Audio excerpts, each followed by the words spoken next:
देवियों सज्जनों, रतन टाटा का नाम तो आपने सुना होगा और सभी जानते हैं कि बड़े धनवान थे और बड़े दयालु भी थे और दानी भी थे। तो मरने से पहले उनके दोस्त ने उनसे कहा कि आपको असली खुशी कब मिली। तो रतन टाटा जी ने कहा कि मैंने अपने जीवन के 4 भाग किए। पहला भाग पढ़ाई लिखाई करके कमाना शुरू किया और बचाना शुरू किया, लेकिन मुझे खुशी नहीं मिली। उसके बाद जब मैंने पैसे कमाना शुरू किए तो महंगे कार, महंगे कपड़े, महंगी घड़ियाँ, मोटर कारें महंगी महंगी उनमें घूमा करता था, लेकिन मुझे असली खुशी नहीं मिली।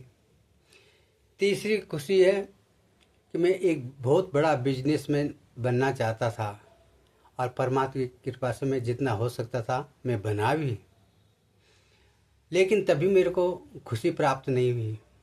लेकिन एक दिन मेरे दोस्त ने मुझसे कहा कि एक विद्यालय में दिव्यांग बच्चे रहते हैं, उनके लिए व्हील चेयर की व्यवस्था करनी है। तो रतन टाटा जी ने कहा कि दोस्त से कि ये पैसे ले लो और तुम खरीद के दे दो। तो दोस्त ने कहा नहीं, तुम्हें चलना पड़ेगा, क्योंकि पैसे तुम्हारे हैं ना, तुम्हारे हाथ से दान होगा तो तुम्हें लगेगा। तो रतन टाटा जी ने जितने भी 150-200 बच्चे थे उनको व्हील चेयर दिया। तो जब वो लौटने लगे तो दिव्यांग बच्चे ने रतन टाटा के पाँव पकड़ लिए।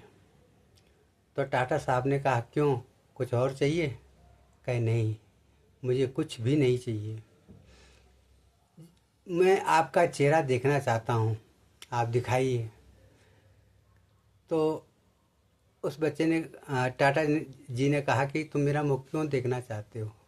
उसने कहा कि जब मैं मरूं, बच्चे ने, जब मैं मरूं ना तो मैं स्वर्ग में आपको देख सकूं, पहचान सकूं कि आपने मुझे दान दिया है, तो ताकि मैं आपका धन्यवाद भी कर सकूं। तो रतन टाटा ने कहा वही मेरी ज़िंदगी का असली खुशी मुझे प्राप्त हुई। मुझे लगा कि अगर ज़िंदगी मिली है तो जितना बांट सको उतना बांट लो, वही असली खुशी मुझे इस जीवन में प्राप्त हुई और यही मेरा अनुभव है। राधे राधे, जय श्री कृष्ण।